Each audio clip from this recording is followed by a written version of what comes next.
So, without further ado, I'm going to start our first presentation, which is by Idowu Ologe, who is from Leeds City University, Ibadan.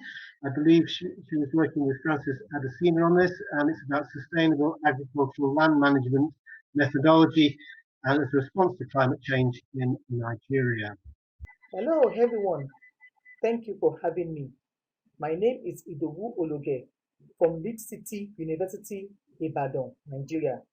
I'm going to be speaking on sustainable agricultural land management methodology as a rigid response to climate change risks in Nigeria. This is the outline of my presentation. Introduction.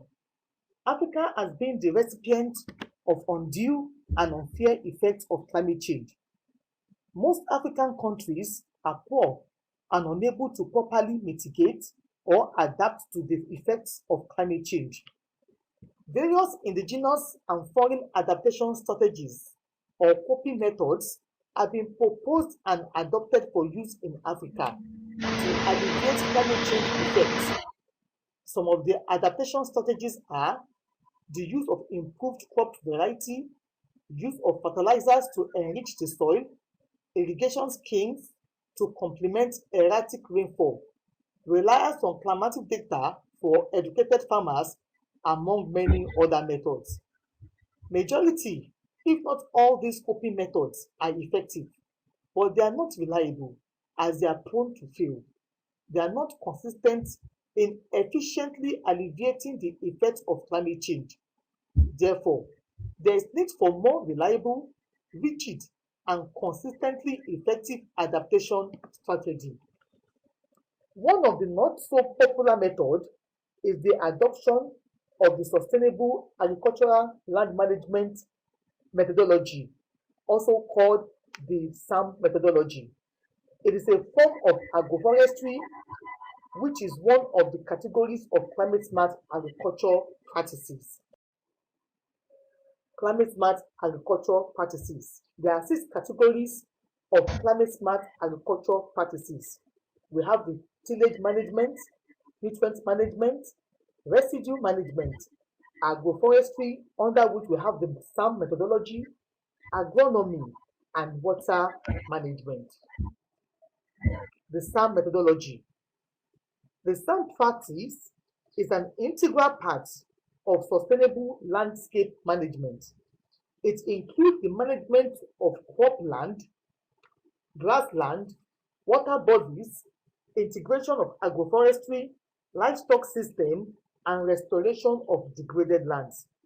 The study explores how SAM practices can mitigate climate change effects on crop production, thereby improving smallholder farmers' disposable income and subsequently their livelihoods.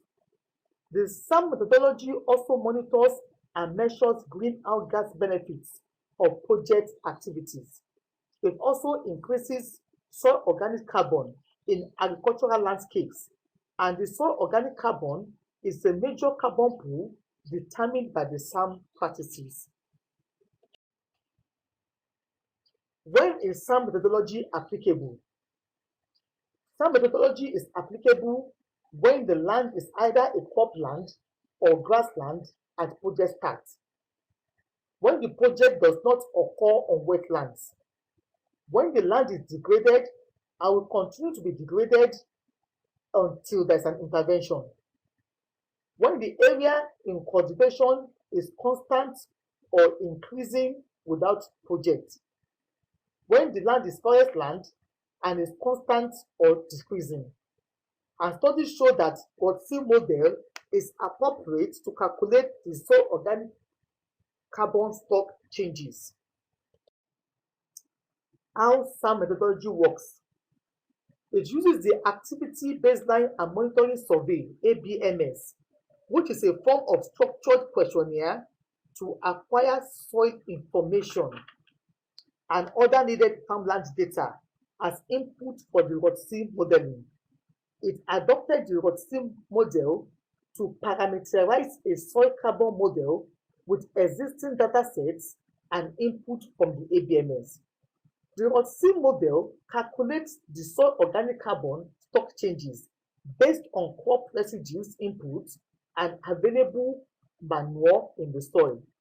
The level of soil organic carbon in the agricultural land is directly proportional to the decomposition of added organic materials to the soil. Carbon pools. Carbon pools are part of the ecosystem and they can either accumulate or release carbon. There are three main pools considered in SAM methodology. They are the living above ground biomass, AGB, consisting of organic materials in living vegetation, including stems, stalks, branches, bark, seed, and foliage. Below ground biomass, living below ground biomass, BGB, consisting of organic materials in live roots. Fine roots of less than 2 mm in diameter are often excluded because it cannot be easily distinguished from organic soil matter or litter. Soil organic matter or carbon. The organic matter in the soil made up of decomposed plant and animal waste at various stages. It is the major sink and source of soil carbon. Methodology. The study area. Stem farms in Okeogun area of Oyo State, Nigeria were used for the study. 5 were control farms, while the other 5 were project farms. The control farms did not adopt the SAM methodology, while the project farm were under the operation and management of SAM practices for 3 years. The results were compared after 3 years of SAM adoption on the project farms. Data analysis. ABMS, a form of structured questionnaire, was used for data collection. Baseline agricultural activities are assessed and recorded, and the SAM methodology was adopted and monitored. ROTC model was used to estimate the resulting carbon stock changes. Comparison between the results of project farms and control farms. Farms 1 to 5 are control farms, while farms 6 to 10 are project farms.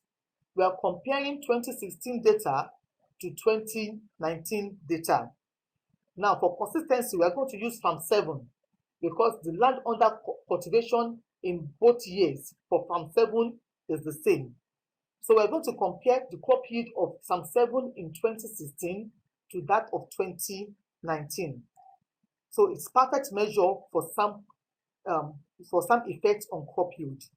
In 2016, farm 7 recorded a maize yield of 1.1 ton per hour per year, per hectare per year, and this value increased to 2.3 tons per hectare per year in 2019.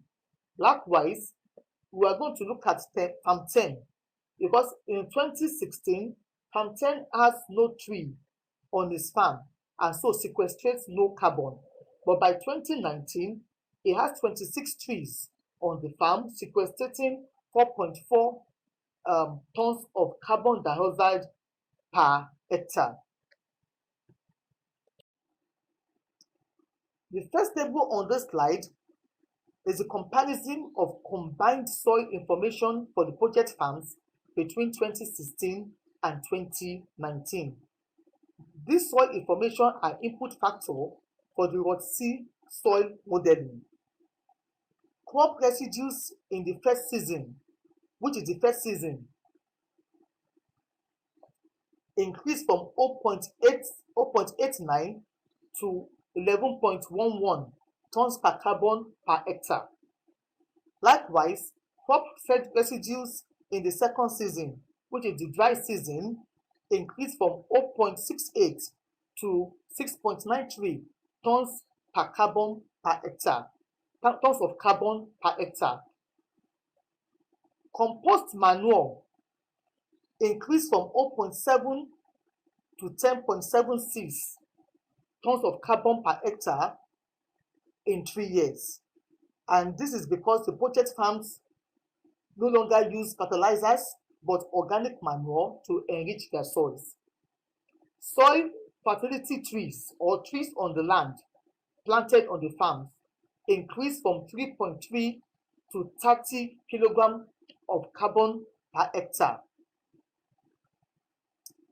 The second table is the comparison of average project farm results with baseline conditions after 3 years. Some methodology oppose the use of nitrogen fertilizers, residue burning, and wood or charcoal consumption as they increase greenhouse gas level in the air. Thus, residue burning reduced from 18.2 to 0.03 kilogram per hectare. Also, the use of fertilizer reduced from 40.1 to 0 kilogram per hectare because fertilizer was not correlated at all. The use of or the consumption of wood or charcoal reduced from 3.0 to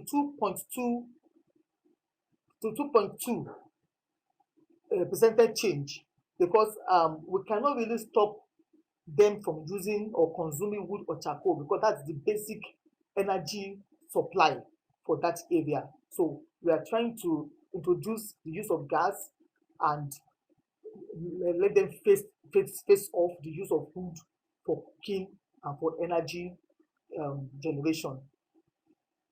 On the other hand, mulching and composting area per hectare increased from 0.4 to 3.3 and 0.2 to 0.46 respectively. The first table here on this slide shows the ROTC average annual greenhouse gas emission.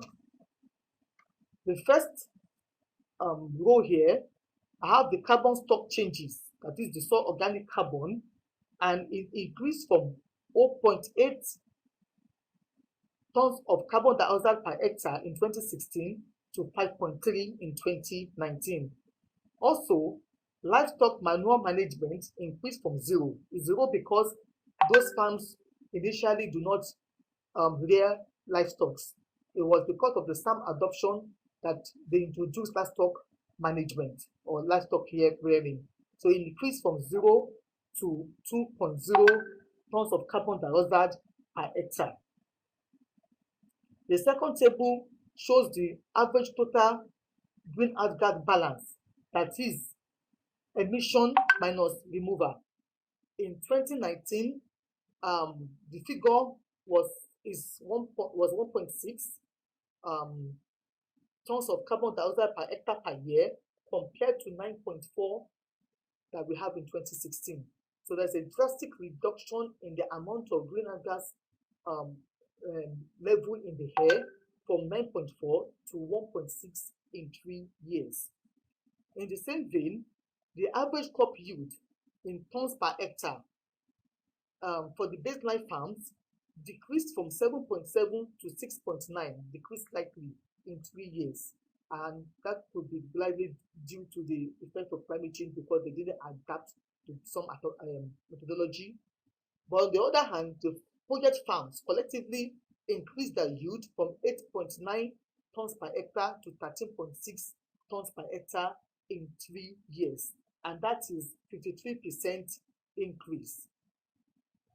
Thus, it clearly shows that there's a relationship between less carbon in the air and more. To wrap it up, some practices reduces greenhouse gas content in the air. Carbon sequestration offsets the effect of climate change on crop production. There is direct positive relationship between soil organic carbon and crop yield. As seen in the last slide, the project farms collectively increased their yields by 53%. This resulted in more income for the smallholder farmers and better livelihood. Therefore, urban and rural farmers are advised to adopt the SAM methodology in order to mitigate the effects of climate change on their youth and thereby increase their disposable income. Their experience will attract more investors to agriculture, more so now that the COVID-19 has affected many white-collar jobs. The summary results, in short, the results are reduced food shortages, low unemployment rates, and low related societal ills. That is the summary of the effects of SAM methodology. Thank you very much. So this is Mojisola Kahinda, who is also working with Adebayo Shitu and Sarah Aduor. Let's see what happens next. I think it will be a case of me reading through the slides. So this is the influence of land governance on willingness to embrace resilient farming practices among smallholders in Nigeria. Reports have emphasized the need for major changes in the global agricultural system.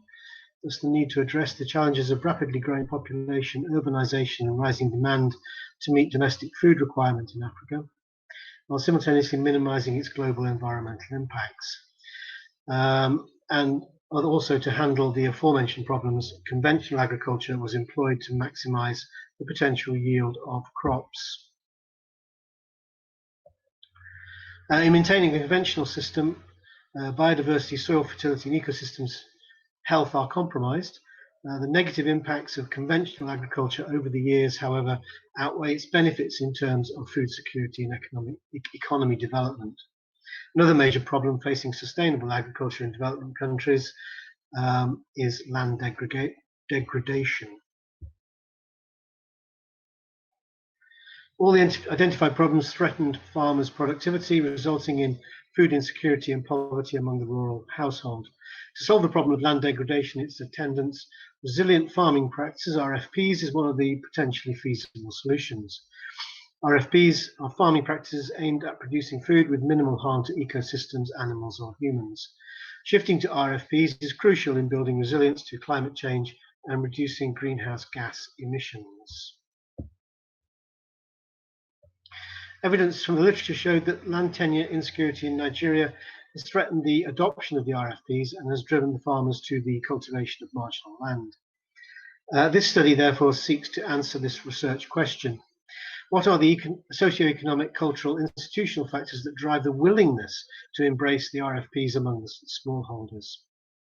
Arising from the foregoing, the goal of this study is to determine the influence of land governance on willingness to embrace resilient farming practices among smallholders in Nigeria. Land governance in Nigeria, by definition, land governance by definition is the policies, processes, and institutions by which land, property, and natural resources are managed. It includes decisions on access to land, land rights, land use, and land development. Land ownership and control in Nigeria is de jure, governed by the Land Use Act of the 1979 Constitution.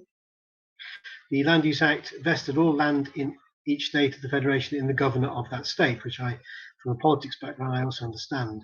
By law, there are two types of land use rights in Nigeria: statutory and customary rights of occupancy, which again is crucial. A statutory right of occupancy is given over the use of land in any part of the state, rural or urban, granted under the Act by the state governor. A customary right of occupancy is the right of a person or community lawfully occupying land in accordance with customary law and including a customary right of occupancy granted under the Act by a local government. A certificate of occupancy is issued to an occupier as evidence of having been granted a statutory right of occupancy on the land by the state governor. The key requirement for issuance of a customary right of occupancy is the evidence of having duly acquired land from the de facto landowners. This is usually evidenced by producing 1. A duly verified stamped deed of transfer, 2. Purchase receipt, and 3. An approved survey of the land. Most land tenure enjoyed on agricultural land are defined acquired and or transferred under the CRO subject to the LUA. Land governance is measured in the form of tenure type, land use choices, and tenure security. Tenure type depicts the mode of land acquisition, characterized into four: inheritance, purchase, leasehold, and communal. Tenure security, a tenure is de jure secure if it is duly registered with the land registry. And land use choices include newly deforested land, mechanical clearing of farmland, monocropping, bush burning, as well as the use of fertilizer and herbicides. So this is the measurement of RFPs. They were measured using 4 dummy variables: agroforestry, good agricultural practices with manure, good agricultural practices without manure, and status quo. GAPs include crop rotation, mulching, intercropping, microdosing, green manuring, cultivation of early maturing varieties, cover cropping, minimum tillage, integrated pest management, among others. Study was conducted in selected farming communities known for maize and rice production across the 6 geopolitical zones and covering 5 of the 7 agroecological zones of Nigeria. They make use of the 2017 Federal University of Agriculture, Abeokuta, ECOWAS, RAF, BASAMAO survey.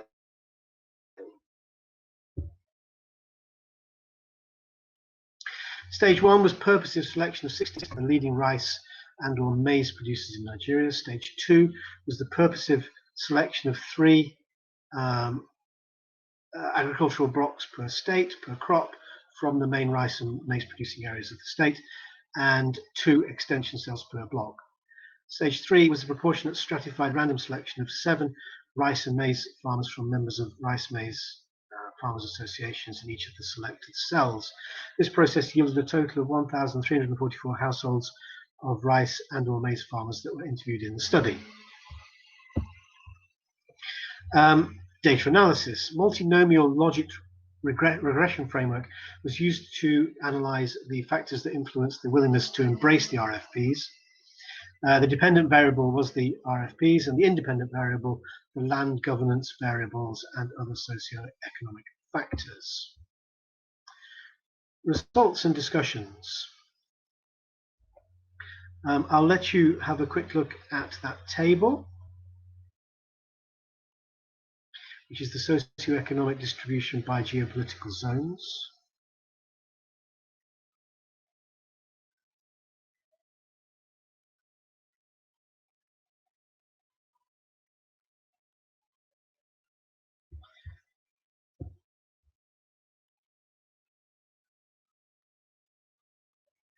And a pie chart of the resilient farming practices among smallholder farmers in Nigeria.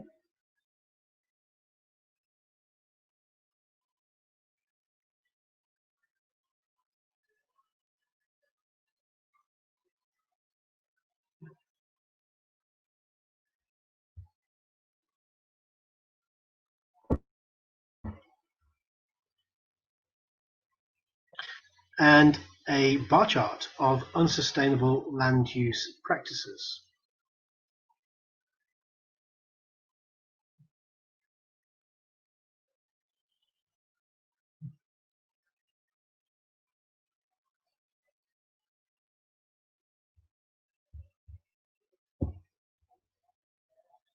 Similarly, another bar chart of tenure security and tenure type by GPZ.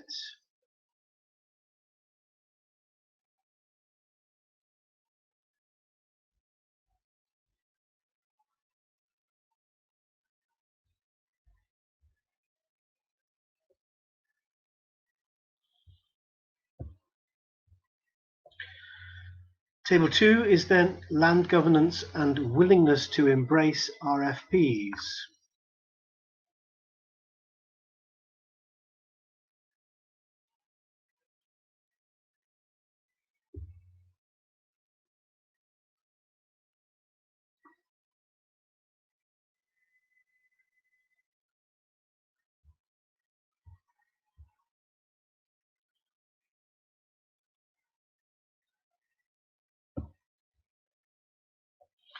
Table 3 is socioeconomic factors and willingness to embrace RFPs.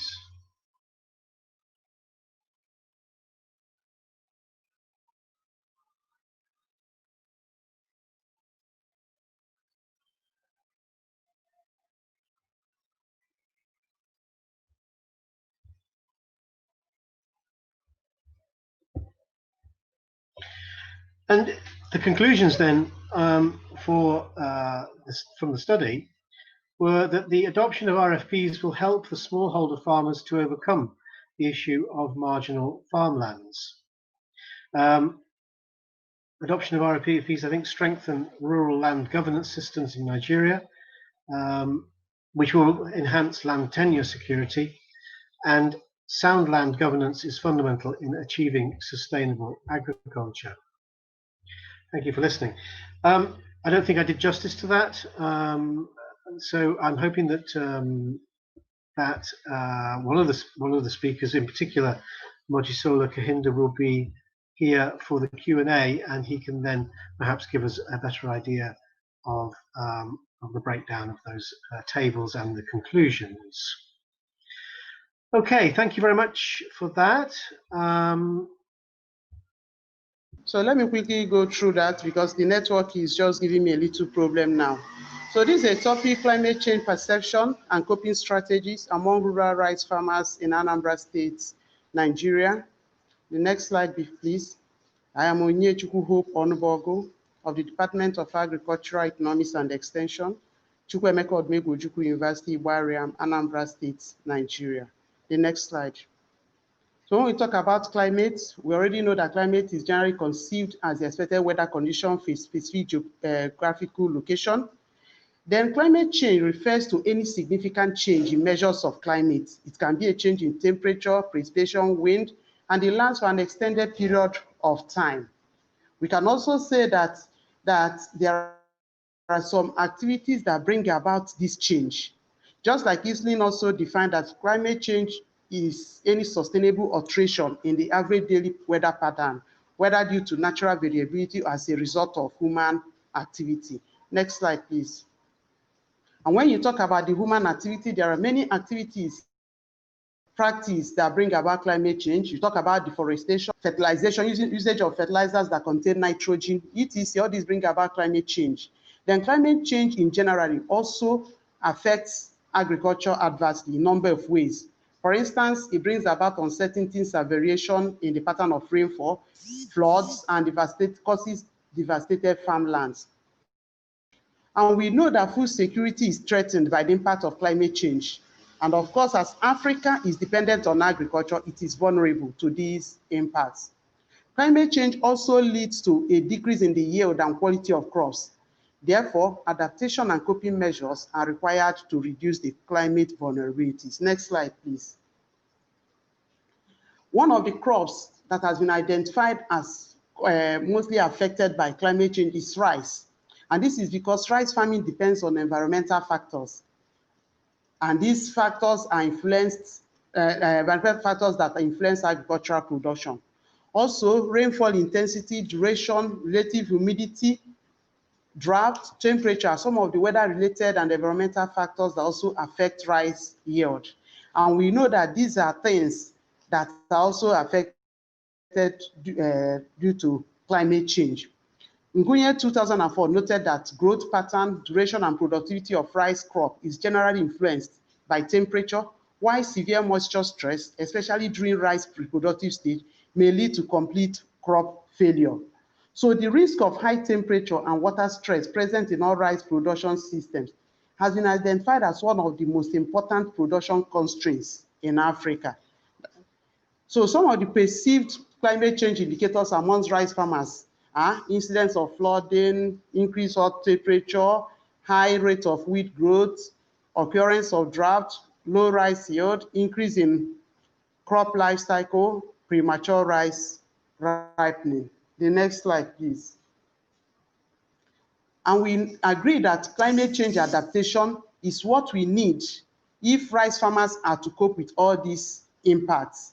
Climate change adaptation comprises of spontaneous and premeditated actions taken to cope with the impacts of or to reduce vulnerability to a changing climate. Adaptation to climate change is inevitable because it helps to reduce farmers' vulnerability to climate change. It also puts a check on the severity of the effects and also lessens the adverse effects of climate change. It also promotes resilience and reduces vulnerability. Please, next slide. So numerous strategies have been adapted over time to mitigate the effects of climate change. Such strategies include multiple cropping systems, cropping drought-resistant or drought-tolerant crops, diversification of livelihood activities, use of climate-tolerant varieties, early rice planting, mulching of paddy fields, application of organic fertilizers, manure,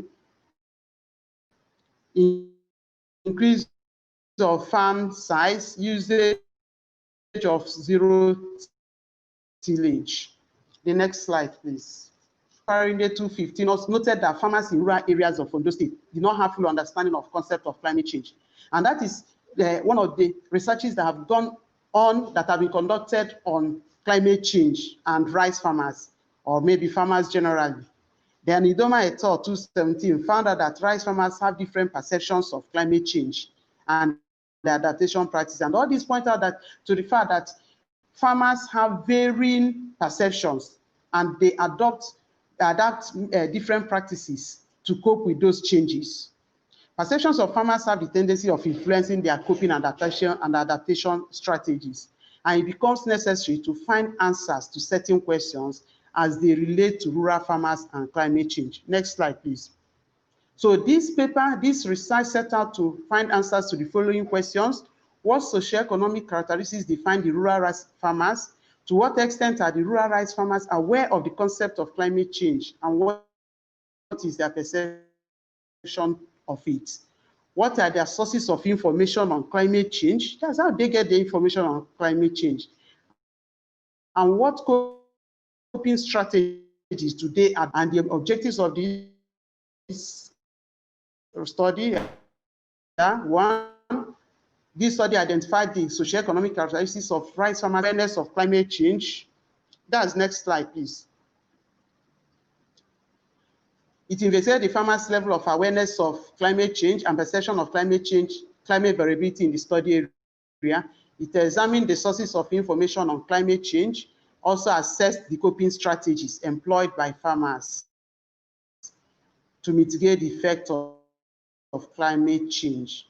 Next slide, please. One of the states in the southeast geopolitical zone of Nigeria. Nigeria has 6 geopolitical zones.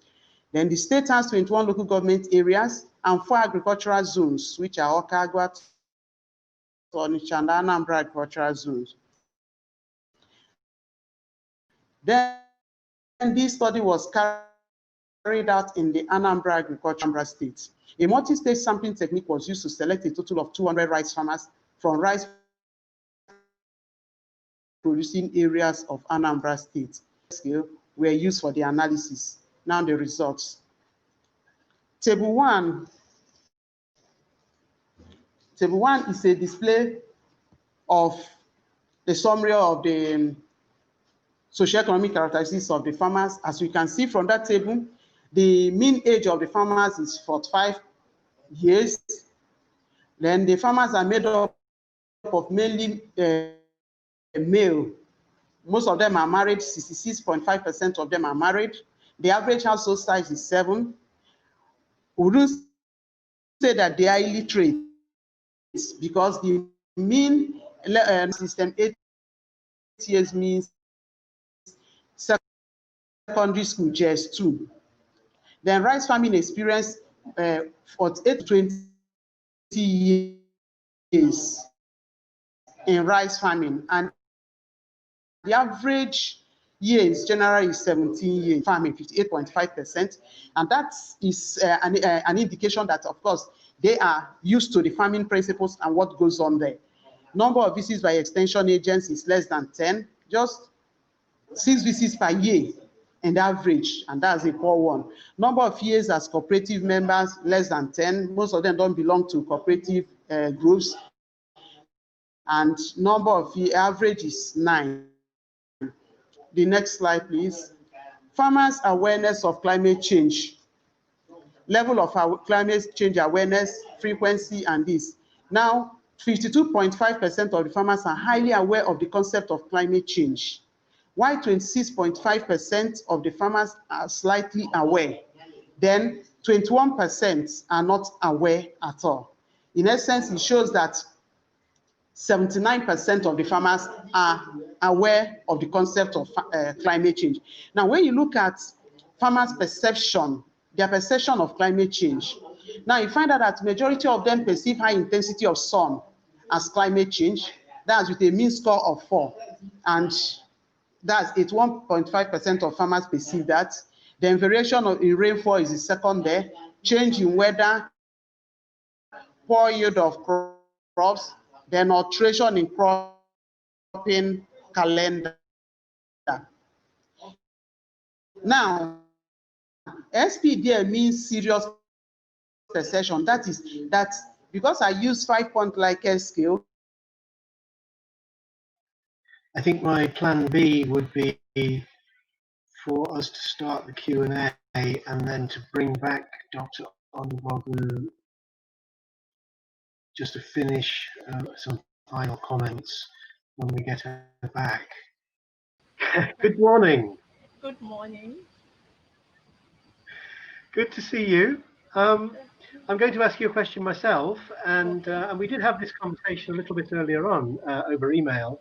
I think there was a surprise to some extent in your findings. Could you tell us a little bit about that surprise? With regards to why the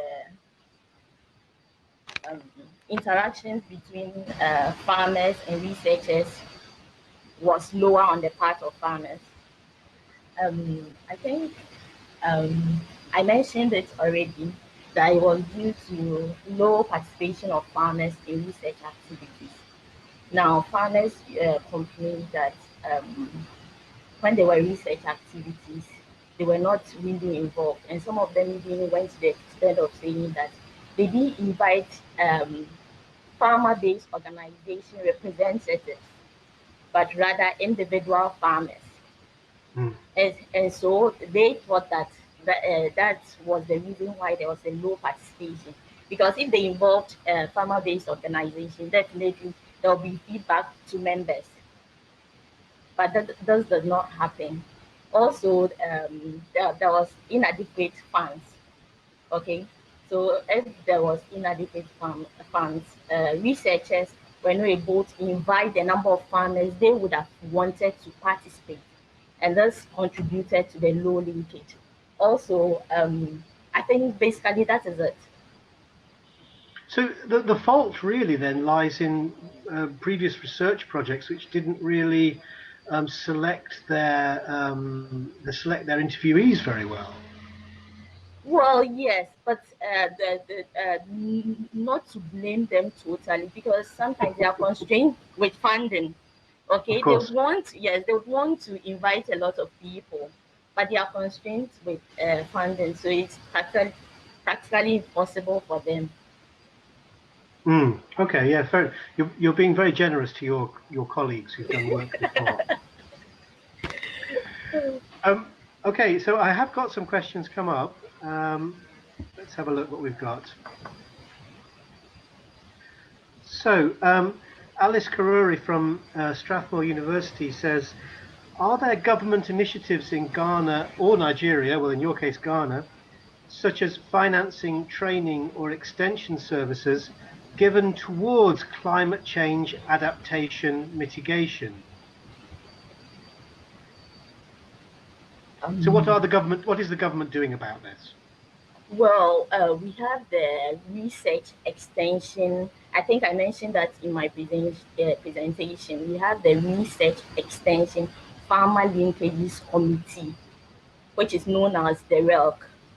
And so one of the functions of the RELC is to have a planning session annually to discuss generally problems on agriculture. It's a little bit constrained because it's generally on agriculture, not specifically climate change. So researchers, farmers, agriculture extension agents and some other stakeholders like processors are usually involved in those meetings.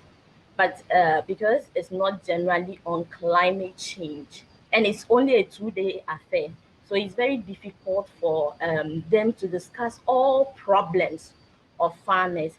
I think in 2016, rice wasn't even featured in the RELC meeting.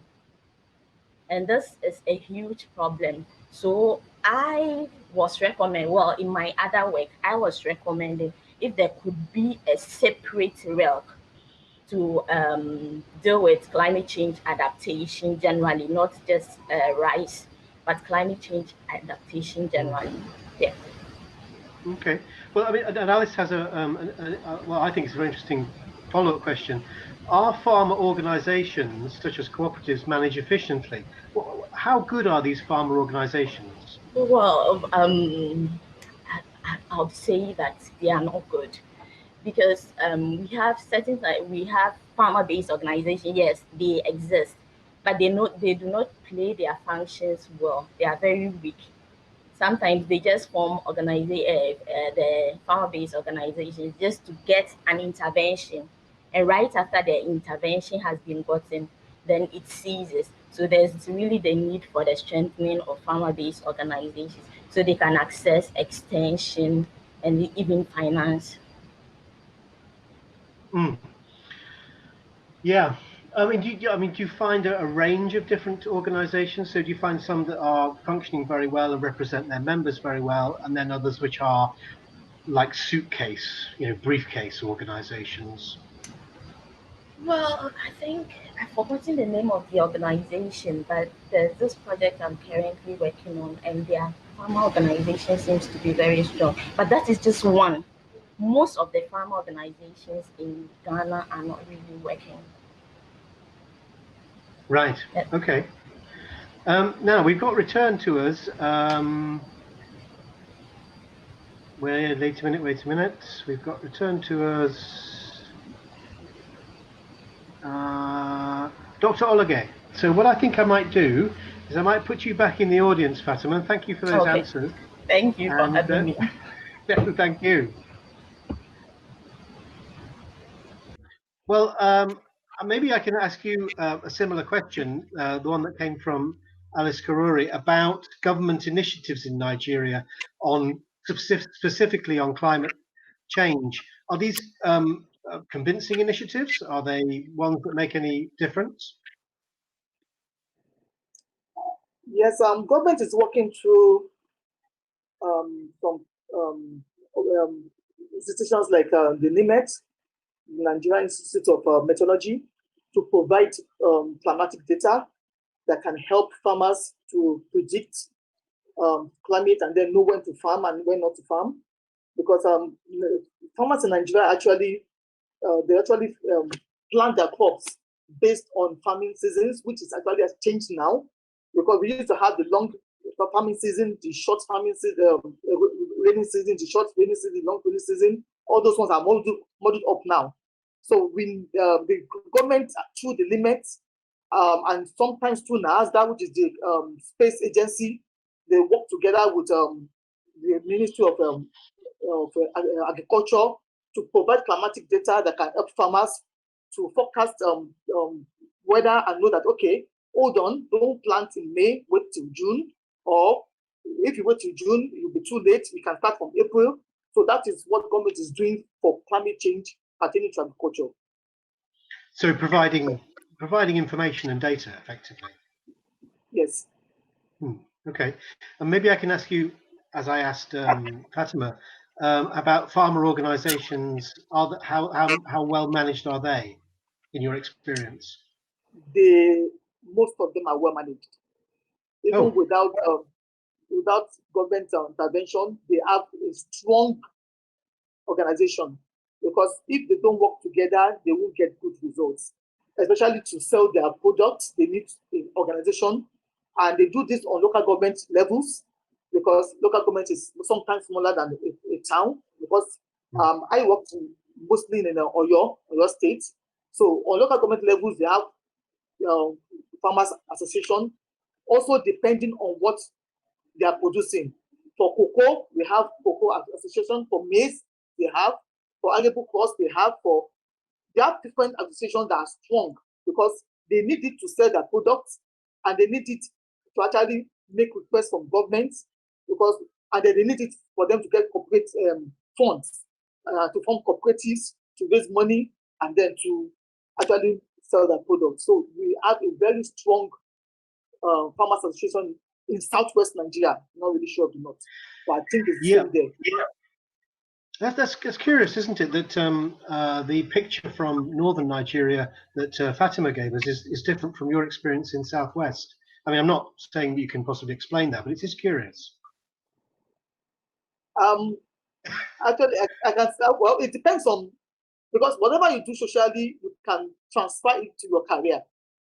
Here in Southwest, we work together. Let me use that word. So if you want to do a ceremony, we come together, we do ceremony. So I think it's that same ideology they carry to their career. So if we can gather money together to make a burial or to make a wedding, why not do the same to make a living? So they actually have a strong, I can testify to that. For them, some of them don't even go to government to ask for money. They just do things themselves, raise money, do cooperative, do I think it's cooperative they call it, or do contribution. Somebody will drop money today, somebody will drop one tomorrow, someone will be the one to collect the money on a particular month. It's a very extensive thing they're doing, and it's working well. That's interesting. Okay, I'm going to put you back into the audience, and I'm going to bring up either Onyinye, if I can find her, or Fatima, because I have an extra question about Ghana. Thank you very much. Yes. Welcome back. Thank you. So the question again is from Alice Karuri from Strathmore University, and she says, I have read about rice imports from the US flooding the Ghanaian markets. Has this affected local production? Yes, to a point, but generally, local production is now picking up because we have interventions like the Planting for Food and Jobs. Local production has started increasing, but before then we used to have very negative or very low domestic production. But now with the domestic production, we see an increase in it. But mostly it is not from the US, it is from the Asian countries that we have these imports coming in. So to an extent, yes, but most Ghanaians prefer the processed, or should I say the imported rice, because of obvious reasons. There are no stones in it, there are no debris in it. But certain domestic companies have taken it upon themselves, and they are now processing rice very well. And so production is increasing. But generally, we are trying to create awareness on the need to eat made in Ghana rice. I think that when import tariffs are imposed, I think domestic people will be forced to consume domestic rice, and then increase livelihood of local farmers in Ghana. Thanks, Fatima. And maybe we can just go back to you, and you're making that comparison between Southwest Nigeria and Northern Ghana about the quality of local farming organizations. Do you have any idea why they might be better organized in Southwest Nigeria than they are in Northern Ghana? I mean, it may well come down to political and social reasons. I'm not sure. Socioeconomic, sorry. I think that the farmer-based associations in the northern region have not been strengthened, because I think I'm not so sure, but we have the cocoa farmers associations, which are very strong. Yeah. But when you come to the northern Ghana, it's not really a crop that is a exported. So probably much attention is not given to it for that particular reason. Yes, okay, that makes sense. Yes, indeed. Yes, thank you very much, Fatima. Okay, so I'm going to wrap up now. I'm going to thank our 4 presenters, particularly for their patience. That was, as I said before, a little bit fraught, but I guess we got there in the end. I'm glad we got some of the Q&A done, and particularly for 2 of our presenters. So thank you all for turning up, and I'm going to conclude there, and I hope that we all got something out of that. I certainly did. I know a lot more about farming practices and what is particularly of interest to me in the politics of it in northern Ghana and in parts of Nigeria. So again, thank you very much to everybody, and I'm going to sign off.